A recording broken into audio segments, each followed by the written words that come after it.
하나님의 말씀 함께 나누겠습니다. 이 시간 우리에게 주시는 하나님의 말씀 신약 성경 요한복음 7장 1절부터 13절까지의 말씀입니다. 요한복음 7장 1절부터 13절까지의 말씀 다 찾으셨으면 저와 여러분이 한 절씩 교독하도록 하겠습니다. 제가 먼저 읽겠습니다. 이후에 예수께서 갈릴리에서 다니시고 유대에서 다니려 아니하심은 유대인들이 죽이려 함이로라. 그 형제들이 예수께 이르되 당신의 행하는 일을 제자들도 보게 여기를 떠나 유대로 가소서.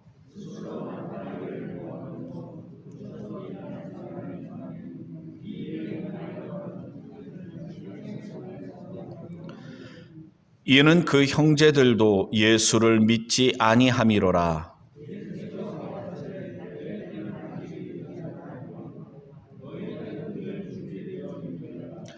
세상이 너희를 미워하지 못하되 나를 미워하나니 이는 내가 세상의 행사를 악하다 증거함이라.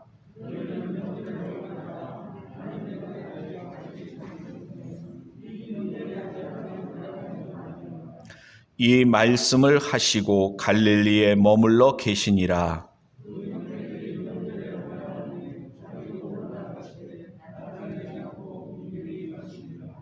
명절 중에 유대인들이 예수를 찾으면서 그가 어디 있느냐 하고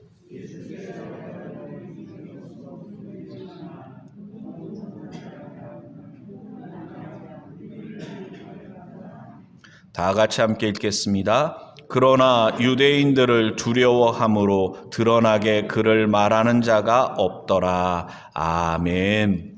할렐루야. 하나님께서 이 시간에도 귀한 은혜 주실 줄로 믿습니다. 우리 앞뒤 풀고 인사 나눌 때 사랑합니다, 축복합니다. 우리 인사 나누겠습니다. 예.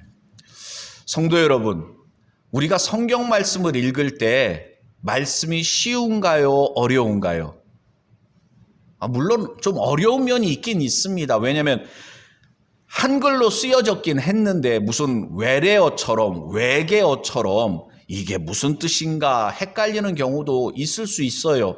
2000년 전에 쓰여진 거고 또 문화적으로 여러 가지로 차이점이 있기 때문에 그리고 이것이 번역되는 과정 속에서 또 여러 가지 좀 차이가 좀 생겨서 그 말씀의 참뜻을 이해하는데 좀 어려움이 있기도 하지만 그러나 중요한 것은 성경은 우리에게 너 한번 골탕 먹어봐라 하고 쓰여진 것이 아니라 이 말씀을 통해서 우리가 예수님을 알고 예수님을 믿고 구원함을 얻도록 하는 목적으로 쓰여졌습니다. 그러니까 이해하지 못하게 쓰여진 것이 아니라 이해할 수 있게 그리고 이해할 뿐만 아니라 이 말씀을 통해 은혜 받고 변하여 새 사람 되기를 원하시는 하나님의 마음, 하나님의 뜻이 있다는 것입니다. 그런 관점에서 우리가 성경 말씀을 다가간다면 우리가 세상 공부, 대학 가려고 공부할 때 대충 공부합니까?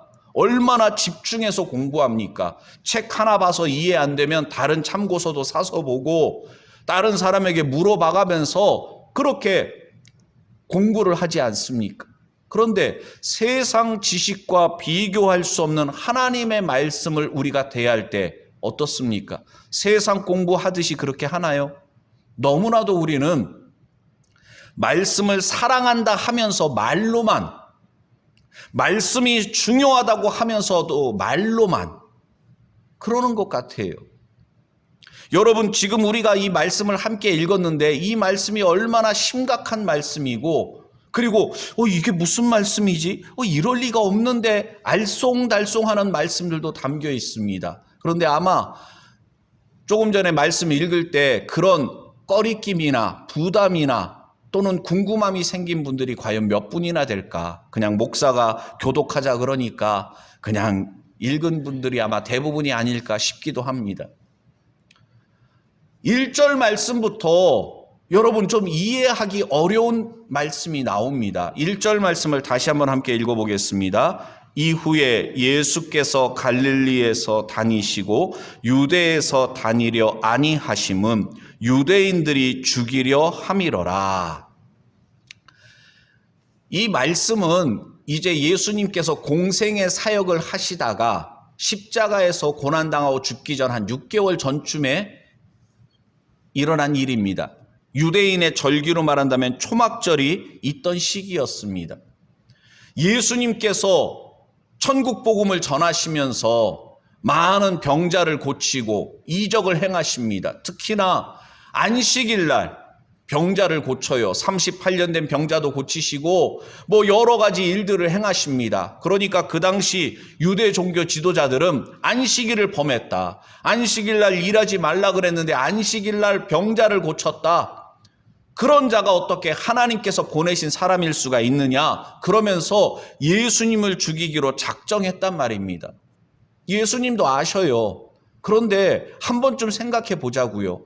예수님은 이 땅에 오신 것이 장수하기 위해 오신 게 아닙니다. 세상에서 출세하고 성공하고 행복하게 사시기 위해 오신 것이 아니라 유월절 어린 양으로 온 인류의 죄를 대신 담당하시고 십자가에서 죽기 위해 오신 것입니다. 죽기 위해 오신 분인데 죽음을 두려워한다? 좀 이상하지 않습니까? 그런데 예수님께서 유대인들이 죽이려 하기 때문에 유대에 다니지 않으셨다. 여기 유대라는 것은 수도권을 이야기한다고 생각하시면 딱 맞습니다. 예루살렘과 그 주변 일대, 여긴 이제 우리로 말한다면 서울과 수도권이라고 할 수가 있고, 갈릴리 지역은 저 강원도나 저 전라도나 경상도 저 지방 쪽에 있는 지역이라고 할 수가 있습니다. 예수님께서 사람들이 많이 모여 있는 그런, 지금 우리로 말하면 서울과 같은 예루살렘, 성전이 있는 예루살렘, 그곳에 가서 사역하지 않고 갈릴리 지역에서 사역하시고 있었습니다. 근데 그 이유가 유대인들이 예수님을 죽이려 하기 때문이라는 거예요. 그 뒤에 말씀도 보면 형제들이, 아니 형님, 아니 여기서 왜 이러고 계십니까? 예루살렘으로 가셔요. 거기 가서 여기에서 행하던 것처럼 이적도 많이 행하시고 병자도 고치시고 뭐 하나님의 말씀도 가르치시고 그러셔요. 왜 여기 조그마한 동네에서 이러고 계십니까? 그 당시 이스라엘이라는 나라에서, 물론 로마의 식민지하에 있기 때문에 예전과는 많이 차이가 있겠지만 그래도 말이죠. 보통 성전이 있는 예루살렘에 2만에서 3만 명의 사람들이 살고 있다고 한다면, 절기가 되면 뭐 유월절이라든가 뭐 오순절, 뭐 맥추절에도 하죠. 그리고 오늘 여기 말씀의 배경이 되기도 하는 초막절 같은 유대인의 3대 절기에는 하나님의 명령, 하나님의 말씀에 따라서 디아스포라, 각지 뭐 다른 나라에까지 흩어져 있던 유대인들이 다 모인단 말입니다. 성전 있는 예루살렘으로. 그래서 평상시에는 뭐 2만에서 3만 명까지 사람들이 모여 있었다면, 이런 유대인의 절기 때는 200만에서 300만까지 엄청난 사람들이 예루살렘에 모여드는 것입니다. 그러니까 이 초막절 절기를 맞이해서 예수님의 동생들은 예수님께 여기서 좀 이러고 있지 말고 예루살렘 초막절을 맞이해서 많은 사람들이 있는 곳에 가서 여기서 하듯이 좀 하세요. 왜 여기서 이러고 계십니까? 그랬던 것입니다. 그런 동생들의 이야기에 대하여 예수님께서 말씀하시죠. 뭐 쭉 본문 말씀 우리가 살펴보면 그 내용들을 알 수가 있는데, 오늘 설교 제목이 무엇입니까? 이렇게 목사가 말해도 주보 한번 컨닝 안 하는 분들 한번 따라해 주시기 바랍니다. 그리스도를 본받아 살아가자. 아멘. 우리가 그리스도를 본받아 살아가야 될 줄로 믿습니다. 왜냐하면 우리가 그리스도인인데 그리스도인이라는 그 이름의 자체가 무엇을 나타내느냐면 우리는 그리스도에게 속한 사람이라는 것입니다. 세상에 속한 사람이 아니라 예수님께 속한 사람이기 때문에 예수님을 본받아 살아가야 됩니다. 또 그리스도인이라는 이름의 또 다른 의미가 뭐냐면 그리스도를 따라가는 사람들이에요. 예수님의 발자취를 따라 살아가는 사람들, 예수님을 닮아가기를 원하는 사람들이 그리스도인입니다. 여기 계신 모든 분들은 다 그리스도인인 줄로 믿습니다. 그렇다면 우리가 말씀 속에서 예수님의 모습을 발견하고 예수님처럼 살기 위해 노력하는 것이 마땅하고 당연한 것입니다.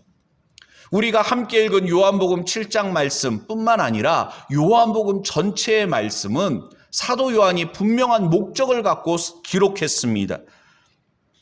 요한복음 21장 28절 말씀 보면 오직 이것을 기록함은 너희로 예수께서 하나님의 아들 그리스도이심을 믿게 하려 함이요 또 너희로 믿고 그 이름을 힘입어 생명을 얻게 하려 함이니라 말씀하고 있습니다.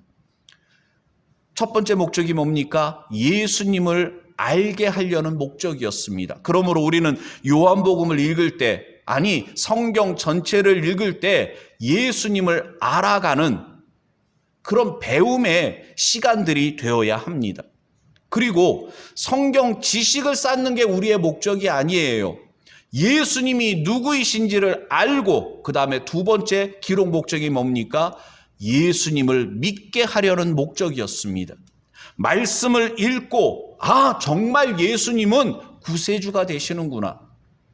여러분 우리가 예수 그리스도라고 이야기합니다.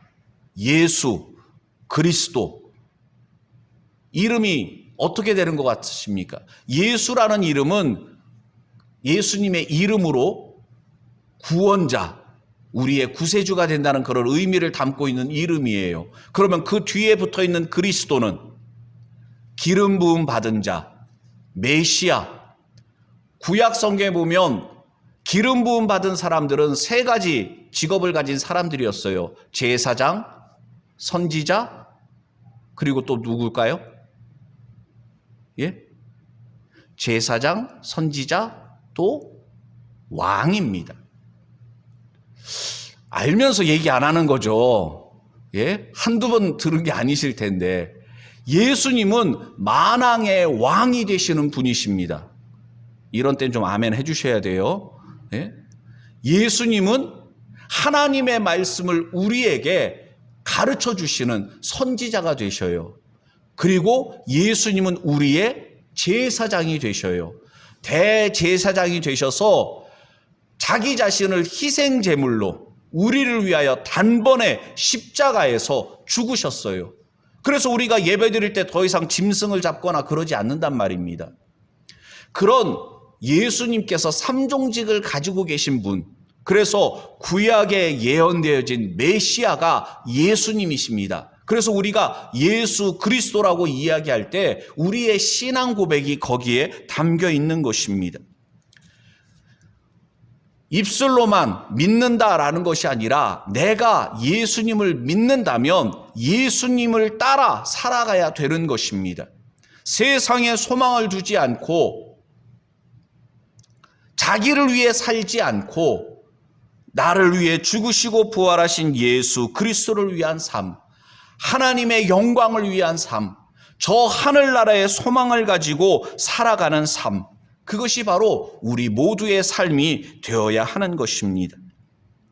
성도 여러분, 예수님은 유대인들이 예수님을 죽이려 하지만 또 오늘 우리가 함께 읽은 말씀을 보니까 동생들도 예수님의 형제들도 예수님을 믿지 않았다 그랬습니다. 등잔 밑이 어두운 거죠. 예? 가장 가까운 가족들조차 예수님을 아직 믿지 않고 있었다는 거예요. 예수님께서 고난당하시기 이제 6개월 정도밖에 남지 않았는데 물론 나중에 어떻게 됩니까? 예수님의 형제 가운데 야고보는 예루살렘 교회의 지도자가 되고 야고보서 성경 말씀을 기록하는 그런 사람도 됩니다. 그러니까 예수님께서 고난당하시고 죽기 전까지는 아직 믿지 않았지만 나중에는 예수님을 믿고 교회의 지도자가 되는 그런 일들이 나타났죠. 성도 여러분, 우리가 믿음의 길을 걸어가다 보면 사람들이 우리를 오해하기도 합니다. 알아주지 않기도 합니다. 형제들처럼 믿어주지 않기도 해요. 아마 설 연휴 기간 중에 가족들이 만나고 또 친척들도 만날 텐데 아마 교회 안 다니고 예수님 믿지 않는 가족이나 친척들도 있을 겁니다. 제일 전도하기 힘든 사람들이 누굽니까? 바로 가족들, 가까운 친척들입니다. 예수님도 보니까 그랬잖아요. 그렇지만 우리는 어떻게 해야 됩니까? 예수님처럼 흔들림 없이 믿음의 길을, 내게 주신 사명의 길을 걸어가야 되는 줄로 믿습니다. 그리고 그것은 결국은 나 중심의 삶에서 하나님 중심의 삶을 살아갈 때 비로소 가능하게 됩니다. 예수님께서 유대인들이 예수님을 죽이려 하기 때문에 예루살렘에 올라가지 않으셨다고 말씀하지만 그것은 죽음을 두려워해서가 아니라 오늘 본문에서도 말씀하시듯이 때가 아직 되지 않았기 때문입니다. 하나님의 때가 될 때 예수님은 하나님의 말씀에 순종하여 고난의 길, 십자가의 길을 걸어가실 것입니다. 사람들이 선동한다고 주변의 여론이 막 예수님을 가라고 한다고 그래서 하시는 게 아니라는 것입니다.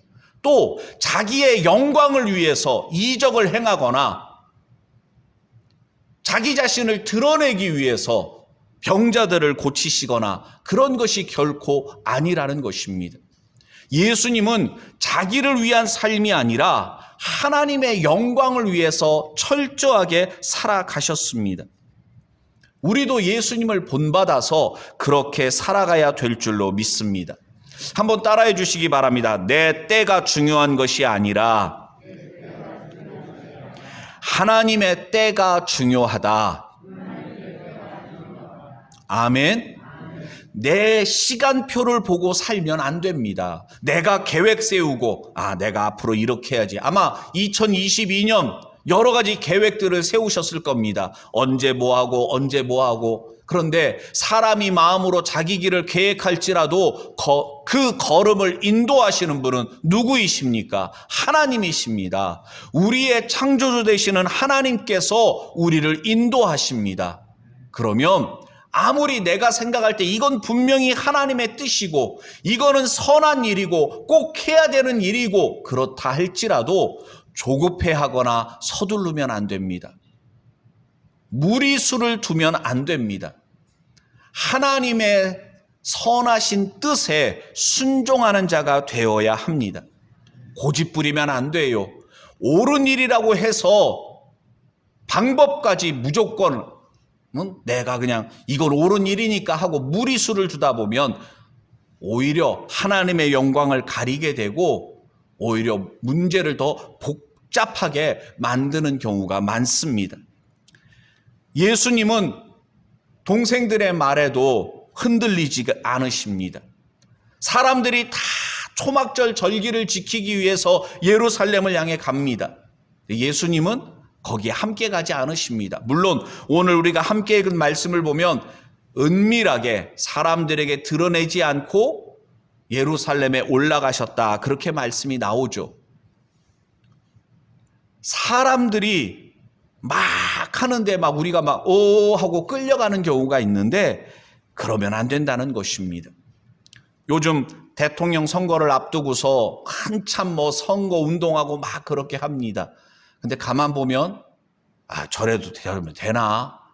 여러분 사공이 많으면 배가 어디로 간다 그래요? 산으로 간다 그러지 않습니까? 그러니까 아무리 좋은 목적을 가지고 일을 시작한다고 해도 그냥 사공이 많으면 그냥 엉망진창이 돼버리고 마는 것입니다. 그런데 그렇게 되는 가장 큰 이유가 무엇인가? 하나님 영광, 하나님 중심에서 벗어날 때 그런 일들이 생기더라고요.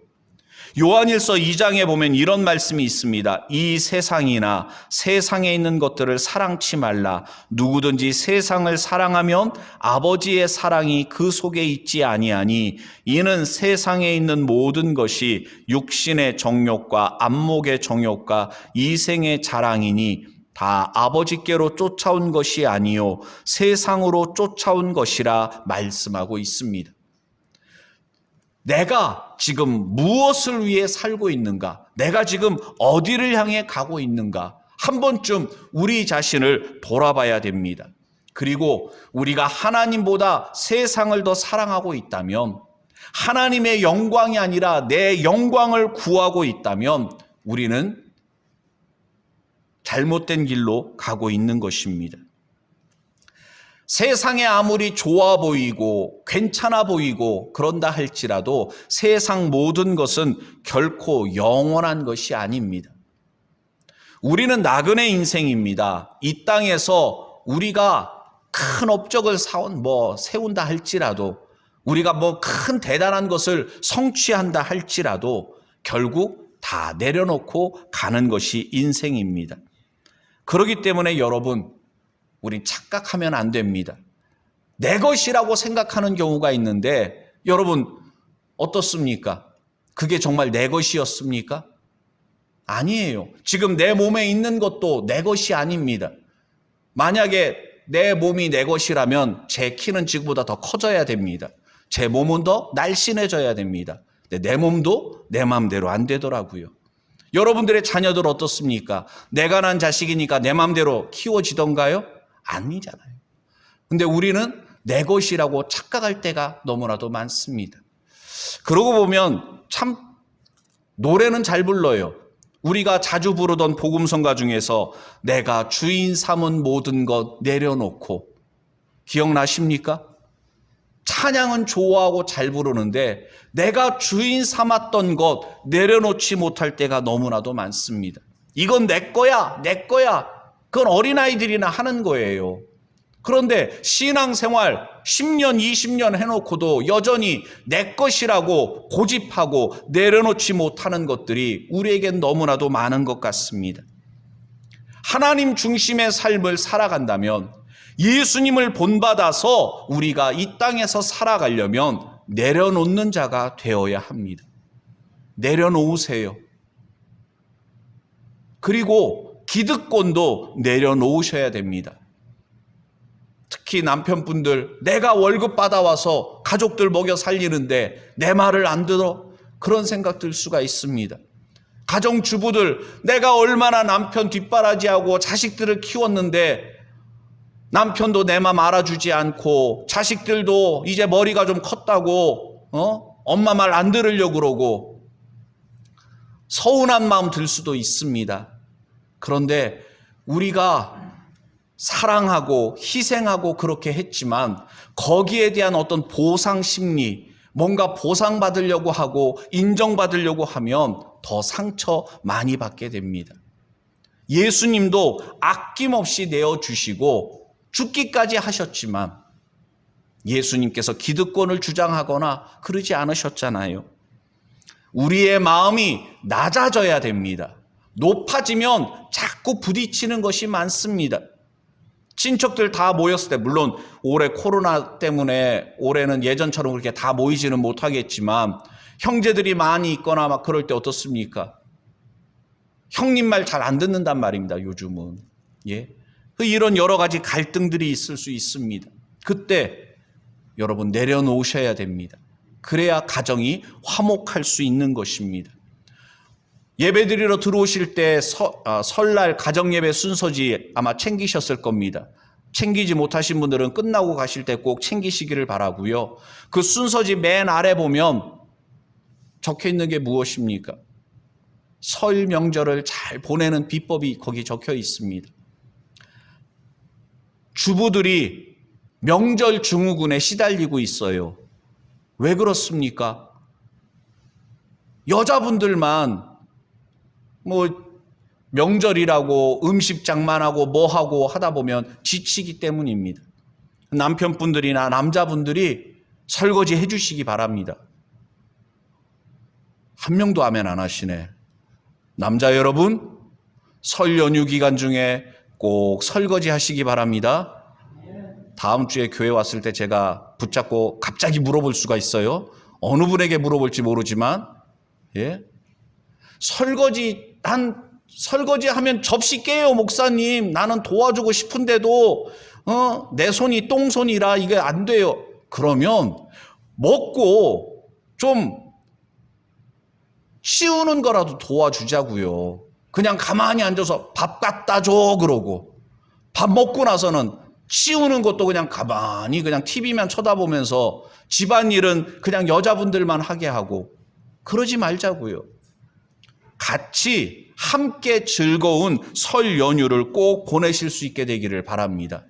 그러려면 예수님처럼 우리가 낮아지고 예수님이 제자들을 섬기셨듯이 제자들을 발을 씻어주셨잖아요. 우리가 예수님을 본받아서 그렇게 살아가는 자가 되어야 할 것입니다. 예수님의 동생들은 예수님을 믿지 않았습니다. 왜 그렇죠? 함께 자라고 함께 생활하고 예수님께서 말씀하시는 것, 예수님께서 여러 가지 이적을 행할 때 아마 예수님의 형제들도 보았을 것입니다. 들었을 거예요. 형님이 이런 일을 했대. 자네 형님이 어디서 병자를 고치셨대. 아마 다 들었을 겁니다. 그런데 왜 예수님의 동생들이 믿지 않았습니까? 제대로 알지 못했기 때문입니다.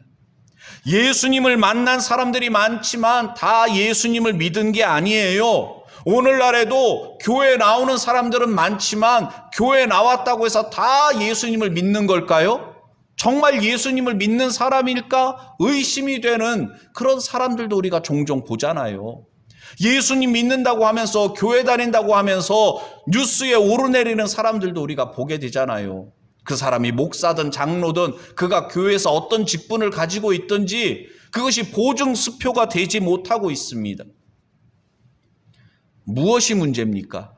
예수님을 아는 것이 아니라 제대로 아는 것이 중요하다는 것입니다. 여러분은 예수님을 제대로 알고 계십니까? 여러분들이 믿는 예수님은 어떤 분이십니까? 오늘 우리가 함께 읽은 말씀에 보면 초막절이라는 절기가 나옵니다. 유대인들은 이 초막절이 되면 일주일 정도 절기를 지키는데 예루살렘에 모여요. 그리고 밖에다가 초막을 짓습니다. 나뭇가지들 모아가지고서 이렇게 텐트 같은 것을 만든다는 거예요. 그리고 거기서 생활을 합니다. 그러면서 광야 40년 여정 가운데 하나님께서 자신들을 보호하고 인도하셨던 것을 감사하는 거예요. 그리고 이 초막절은 시간상으로 하면 가을쯤, 우리로 말한다면 추석과 같은 그런 절기입니다. 그래서 추수의 기쁨도 담겨 있어요. 한 해 농사 잘 마치게 하신 것에 감사하는 절기입니다. 기쁨의 절기예요. 그리고 이때 제사장들이 말이죠, 이 금대접 같은 거에다가 물을 가져다가 성전에 가서 이렇게 물을 붓고 그런 행사들도 했었습니다. 그런데 이것이 다 상징적인 의미를 갖고 있어요. 어떤 상징을 갖고 있냐면 예수님께서 구약 성경에 예언되어지신 분이신데 예수님이야말로 반석에서 생수가 나시는 우리의 생명의 근원이 되시고 우리의 구세주가 되시는 것이 여기에 다 녹아져 있고 예수님을 나타내는 절기라는 것입니다.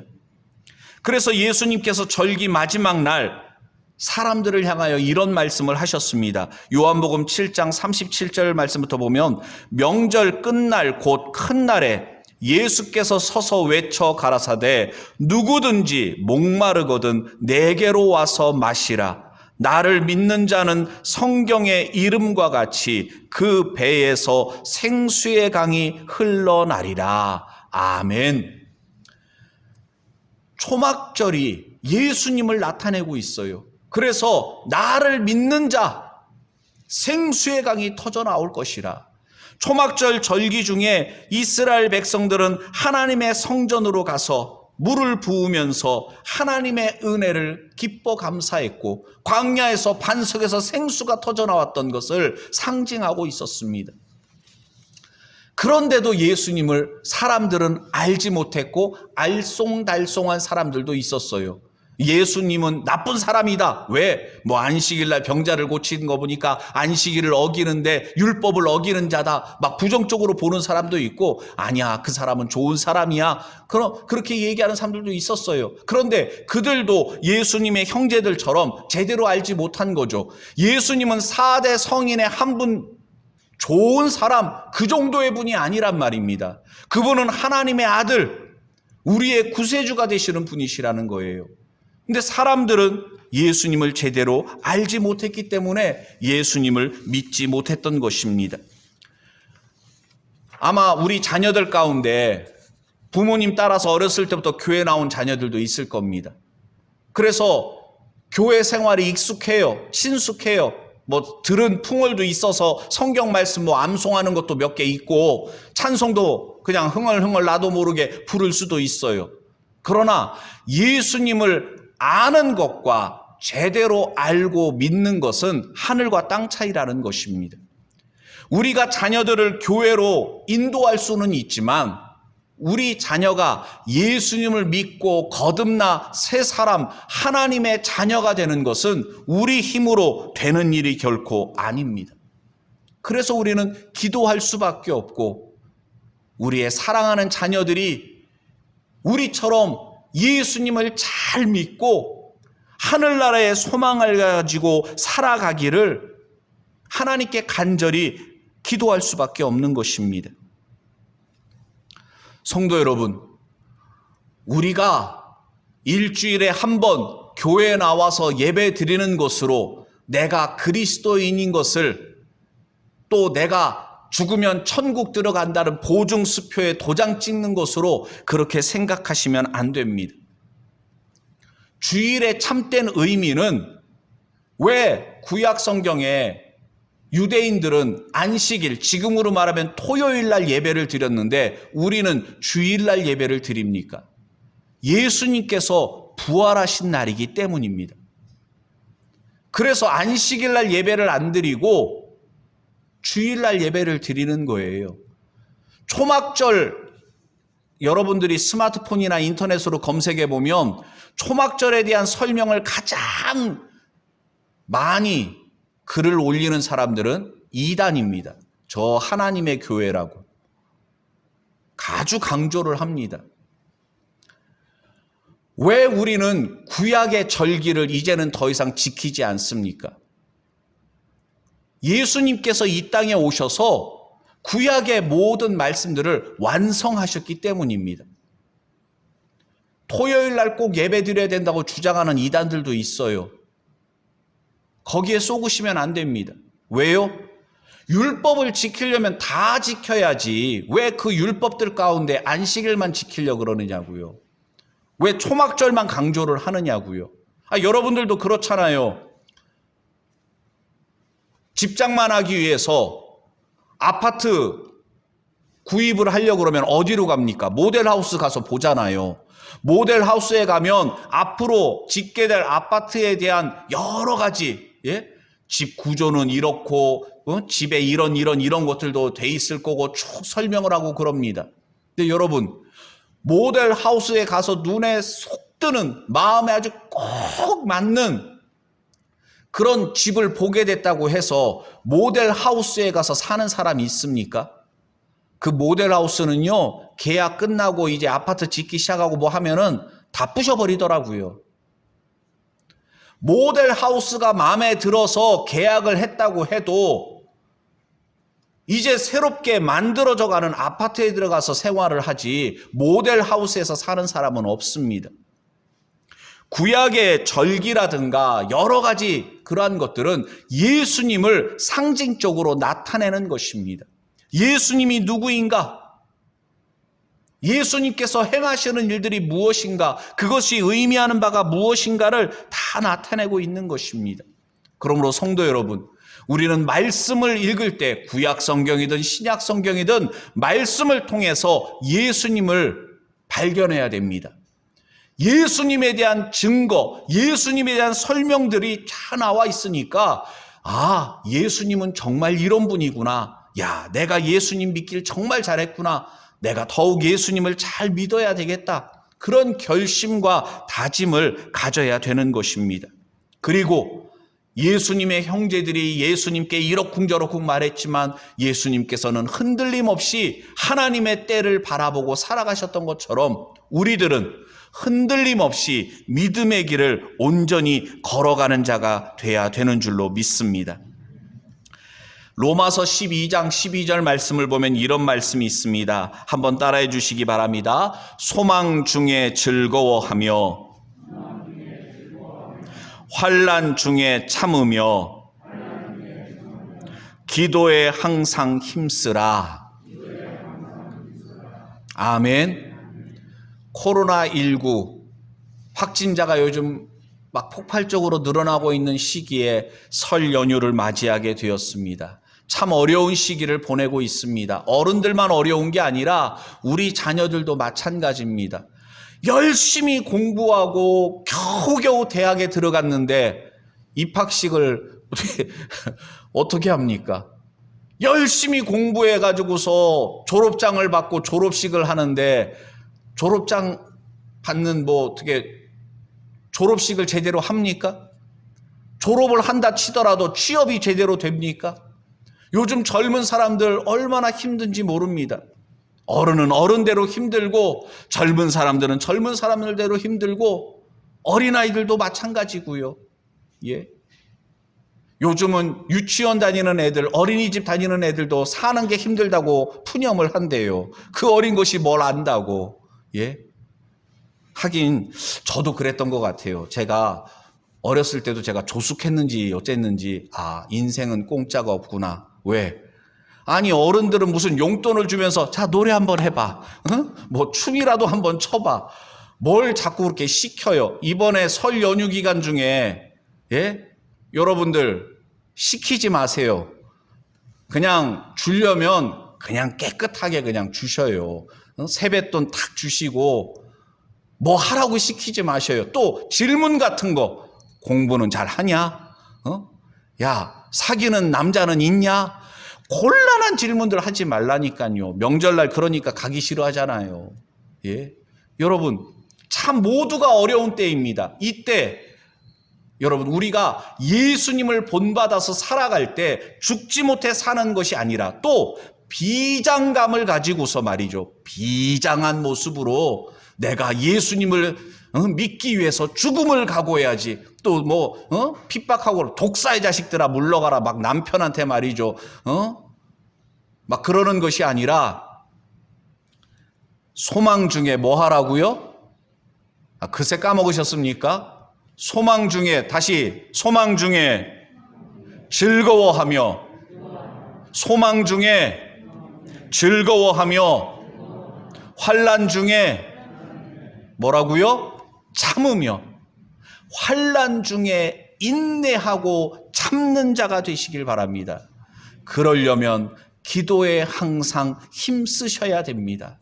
기도하지 않으면 마귀가 얼마나 우리를 공격합니까? 사람들이 우리를 내버려 두질 않아요. 나 좀 내버려 뒀으면 좋겠는데 이 사람 저 사람이 와서 나를 자꾸만 흔든단 말입니다. 내 마음을 요동치게 만들어요. 거기에 그냥 가만히 있으면 그리스도를 본받아 살아갈 수가 없어요. 표류하는 인생이 되고 맙니다. 그렇기 때문에 기도에 항상 힘쓰는 자가 되셔야 됩니다. 그러면 하나님께서 힘 주십니다. 하나님께서 우리를 붙잡아 주셔요. 환난 가운데 큰 어려움이 있다 할지라도 우리로 하여금 그 모든 것을 참고 인내하게 하십니다. 성도 여러분, 우리는 주님 안에서 날마다 소망 중에 기뻐하며 살아가야 될 줄로 믿습니다. 이 시간 주신 말씀을 생각하며 우리 다 같이 함께 기도할 때 그리스도를 본받아 살아가게 해달라고 우리 다 같이 함께 기도합니다. 그러하신 아버지 하나님 감사를 드립니다.